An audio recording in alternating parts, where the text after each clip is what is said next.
Cassie Ventura, the star witness in the government's case against Sean Diddy Combs, takes the stand and testifies about the freak-offs that are at the center of the case against Combs and the abuse she says she suffered at his hands. The courtroom was already on fire from weeks of escalating testimony, but the second Cassie's name was called, the entire mood changed. It wasn't just another witness. This wasn't a journalist or an ex-employee or even a fellow artist. This was Cassie, the woman who spent years by Diddy's side. I just wanted it to be over. That's what Cassie Ventura told the jury in Sean Combs' trial about the freak-offs. The freak-offs were those sometimes days-long sex parties that Ventura would take part in with male sex workers. Ventura said Sean Combs directed the freak-offs, and she and Combs would find these male sex workers to take part in them using Craigslist. Ventura said Combs dictated everything: the use of baby oil, the sex acts that Ventura engaged in with the escorts, the drugs that were used, including Viagra, and the length of the freak-offs. The freak-offs took place in Combs' homes in several cities, in Ventura's homes, and in hotels across the globe. And in some instances, these freak-offs became violent, and federal prosecutors say they have proof of that. It's this video from a hotel hallway in Los Angeles in March of 2016. It shows Combs chasing Cassie Ventura out of a hotel suite. We've edited parts of it. Ventura says Combs hit and kicked her and dragged her back to the room when she tried to leave a freak-off. Ventura described it this way on the stand. "When I chose to leave, I grabbed what I could and I got out, and Sean followed me into the hallway before the elevators and grabbed me up, threw me on the ground, kicked me, tried to drag me back to the room. He took my stuff, yeah." Ventura told Combs in a text that she wanted to take part in the freak-off because she had a movie premiere, but she also didn't want to mess up her body. But she testified she told him she wanted to do the freak-off so she wouldn't sabotage her movie premiere, which was coming up. She then described in more detail what happened. Ventura said Combs hit her, so she decided to leave. An escort named Jules was still in the hotel suite at the time. Ventura said, "After he hit me, and I just saw the result of it, I knew I had to get out. So when he was distracted, I don't know exactly what he was doing. He was either in the shower or on the phone. I just grabbed my stuff and ran out as fast as I could." Assistant U.S. Attorney Emily Johnson then asked, and where were you headed when you ran out of the room?" Ventura responded, "I was headed home to my apartment." Johnson asked, "What happened next?" Ventura responded, I made it to the elevators. I got my sneakers on, and then the next thing I knew, I was just thrown to the ground." Ventura continued, "Yeah, it was really fast, thrown to the ground." Johnson asked, "You said you got your sneakers on when you got to the elevator. Where were your sneakers before?" Ventura responded, "My sneakers, I think, were in my bag. I just ran out without any shoes." Johnson asked, "Why did you run out without any shoes?" Ventura responded, "Faster." Johnson asked, "You said you were thrown down in the elevator lobby. Who threw you down?" Ventura responded, "Sean. He grabbed me by the back of my neck and my hoodie and just threw me to the ground." The one who the world saw smiling in red carpets and music videos, but who had stayed silent while whispers swirled for over a decade. And now, she wasn't staying silent anymore. She stepped into that courtroom not as a pop star, not as a celebrity, but as a survivor. And what she laid out on the record destroyed whatever remained of Diddy's reputation. Because what she exposed wasn't just scandal. It wasn't just salacious. It was horrifying. She didn't tell a story about a toxic relationship. She told a story about psychological warfare, physical control, and a system of abuse that was designed to keep her trapped and keep Diddy untouchable. She began with the early days, when she was young, when he first signed her. She said he promised protection, growth, stardom. He sold himself as a mentor, someone who'd elevate her career, guide her through the chaos of the industry. The video with Ventura, she asked Ventura how many times Sean Combs had thrown her to the ground that way. She said too many to count.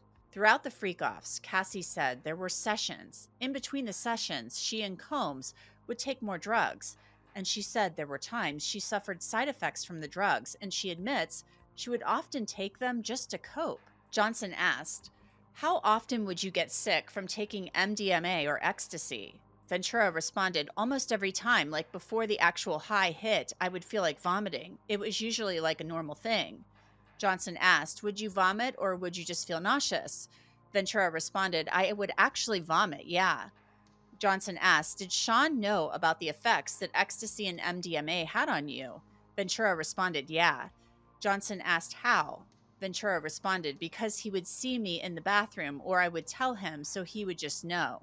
Johnson asked, what, if anything, would Sean say when you got sick from MDMA or ecstasy? Ventura responded, he didn't say much, but if we were in the freak off, he would be encouraging me to get up and continue on with it in that condition. Those were not the only drugs Ventura said Combs would ask her or escorts to take. Johnson asked, were there any occasions where Sean offered the escorts drugs like Viagra? Ventura responded, yeah. Johnson asked, and who else besides escorts did Sean offer Viagra to? Ventura responded, he offered it to me before.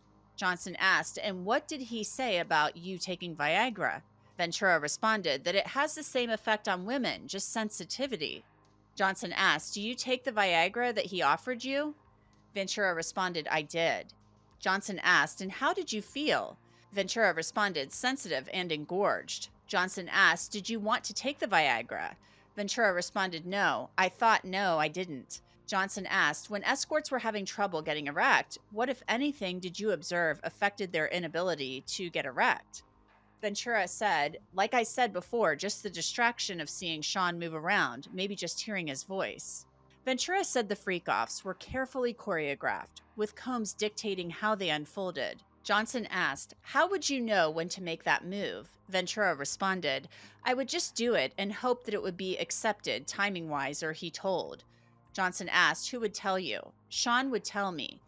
When you would ask Sean if you could move from masturbation to touching, why would you ask him? Ventura said, it was his fantasy. He was controlling the whole situation. He was directing it. He was doing the lighting. He was telling us where to be, what to say, how to act in the room. Johnson then asked, and you testified that you would sometimes move straight to oral sex. Why would you want to move to the next sex act? But behind closed doors, it was different. It wasn't mentorship. It was manipulation. It started small. Controlling where she went, who she spoke to, what she wore. Slowly isolating her from friends, family, anyone who might interfere with his control. And once he had her locked in emotionally, that's when the nightmare began. She described nights of verbal abuse, weeks of mind games, months of being gaslit and broken down. She said she was made to feel worthless unless she obeyed, that her career, her safety, even her identity depended on staying close to him and doing whatever he asked. And then she said it. He didn't just control her in private. He forced her into the freak-offs. That word again, the word that's no longer a rumor, no longer an internet conspiracy, the word that now carries weight because victim after victim keeps naming it. Ventura responded, I would just try to speed the process along. It was personally, if I get it done, then it's over, and then we move on to the next thing. I just wanted it to be over. While on the stand, Cassie detailed the planning process that goes into a freak-off. Sean Combs entrusted her to reach out to the male sex workers. Johnson asked, when you were reaching out to an escort, what, if anything, would you say to the escort about what you were hiring that escort to do? Ventura responded, it depended on the situation, how they came in, but I would usually say that my husband is into something called voyeurism and he likes to watch me with another man. It was like a basic conversation that I had with most of the escorts. From there, I would get a feel if they were willing to do it or not. Later, Cassie started to piece together why she was instructed to ask certain questions in the screening process. Johnson asked, you just said that sometimes Sean asked you to ask if a person was a cop, right? Ventura responded, yeah. Johnson asked, and you said later, I learned about why. Ventura responded, yeah. Johnson asked, what did you learn? Answer from Ventura, I learned that this whole situation was not legal. One of the defense attorneys objected. The judge sustained the objection. The jury should disregard the witness's last answer. Now, there were times when Cassie Ventura said she would actually use a fake name when reaching out to these people. It was Jackie Starr. and Combs would use pseudonyms. They were Frank Black and Frank White. Johnson asked Ventura, in the beginning, was Sean open at the freak-offs about his true identity? Ventura responded, he was not.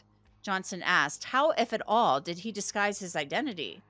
Ventura responded, well, he started with the masquerade masks. Sometimes he would wear a hat or something covering his face. Johnson asked, were you open about your true identity? Ventura responded, I was not either. Johnson asked, and what, if anything, did you do to hide your identity? Ventura responded, the same thing as far as the mask. I would wear wigs. Johnson asked, who asked you to wear a wig? Ventura responded, Sean. Cassie Ventura disclosed how much money the escorts would typically make to the jury. Johnson asked, for the escorts who you interacted with, what were they paid thousands of dollars to do? Ventura said, to ejaculate, to finish. Johnson asked, is that after they finished having sex with you? Ventura responded, after having sex, after a long session. Johnson asked, and for all the dancers you interacted with at freak-offs, were those individuals paid as well? Ventura responded, yes. Johnson asked, how much were those dancers paid when they came to freak-offs? Ventura responded, anywhere between that range that I said before, $1,500 to $6,000 or $7,000. Cassie described being taken to those freak-off parties. At first, she thought they were music events, a chance to be seen, to network. But what they really were? Something else entirely. She said he'd bring her to private suites filled with strangers, some famous, some anonymous, but none of them felt safe. The doors would close, the cameras would go away, and the pressure would begin. She was told to drink, told to entertain, sometimes pushed to interact with people she didn't know, didn't trust, didn't want. And when she hesitated, she said, Diddy would get angry. Cold. He'd remind her who controlled her music, her money, her future. And then she'd give in, because there was no choice. She said some nights she dissociated completely, said she learned to stare at the walls and count down until it was over. She described the pain of pretending, of keeping the image alive for the public while her private life was falling apart. People saw her on red carpets and assumed she was living the dream. But behind the scenes, she was living in fear. She talked about threats. That if she ever left, if she ever spoke out, she'd be blacklisted. She'd be ruined. She said he told her nobody would believe her, that she'd be framed as bitter, unstable, a failed artist lashing out.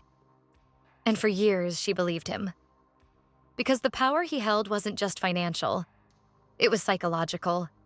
It was absolute. Diddy didn't say a word during most of the testimony, but his body language was screaming. He wouldn't look at her, wouldn't meet her eyes. He sat still, his jaw clenched, his hands white-knuckled. And when she started talking about one particular night, a night where he allegedly forced her to participate in something that crossed every boundary she had, he snapped. He stood up, slammed his fist on the table, and shouted across the courtroom. His voice cracked. His face twisted with rage. His lawyers tried to pull him back, but he couldn't help himself. He was being exposed in real time, and the man who once built his entire image on control was now completely out of control. Cass. They showed a 2009 email that Diddy had written to Cassie, and this was the baby girl and the pop email correspondent and nicknames that they had for one another. Diddy said, I love you so much, it makes me cry. And then Cassie responded, you hungry, pop, you know. And so I think what the defense was trying to do, at least with these initial messages, is just kind of show that there was love and there was affection there. But just think about these time frames and these dates. This was around the time that the two had first started dating, and I felt like it kind of played into what she had said under her direct testimony, that she did care about Diddy, that she did love him. She's been very honest about that, that the two were, that she felt like the two were in love, especially at the beginning of her relationship. There was one message from 2010.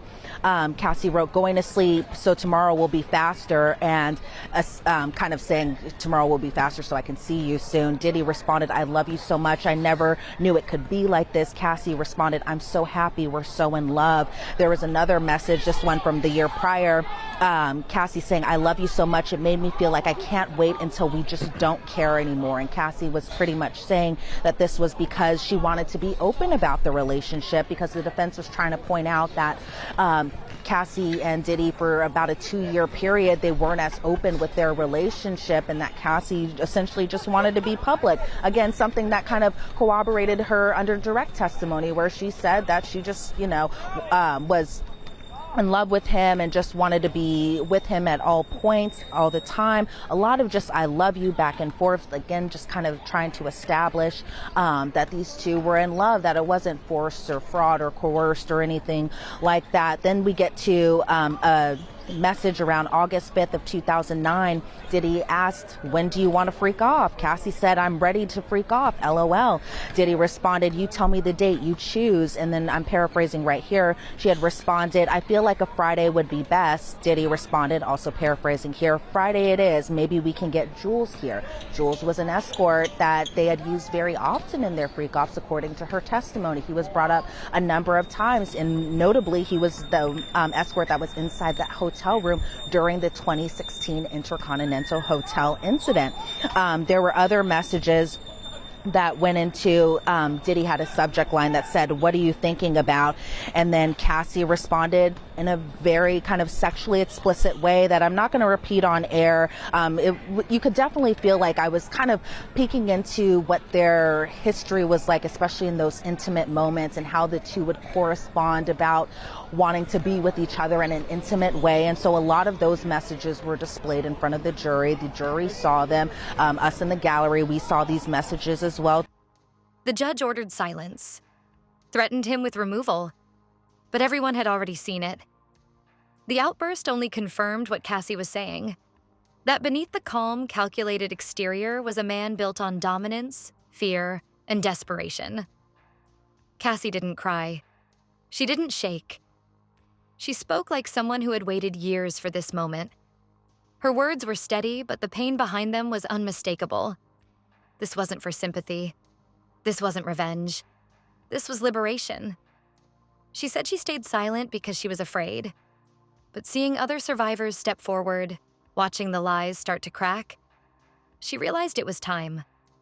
She said she couldn't keep pretending, couldn't let other people be pulled into the same trap. And the impact was immediate. As soon as her testimony hit the media, everything changed. Social media erupted. Old interviews with Cassie resurfaced. Clips where she looked distant, broken, hiding something. The dots started connecting. The timeline became clear. And suddenly, all the silence made sense. People realized this wasn't just a messy breakup. It was trauma. It was survival. The music industry went quiet. Celebrities who once praised Diddy were suddenly deleting posts. Brands pulled deals. Radio stations began pulling his songs. For the first time, the empire looked shaky, vulnerable. And it all started with one woman finally saying enough. There's a part where they had talked about her 21st birthday. Her 21st birthday is pretty important because that was the first time the two had kissed.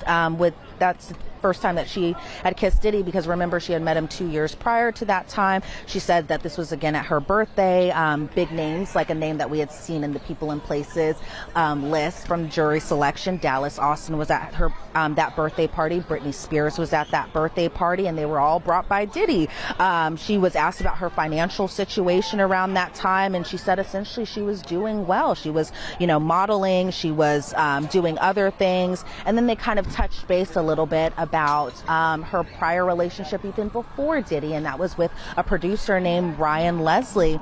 And around this time frame, because Cassie was still in a relationship with Ryan, at this time, the defense was trying to paint it as, when you had met Ryan, he was 10 years older than you at this point of time.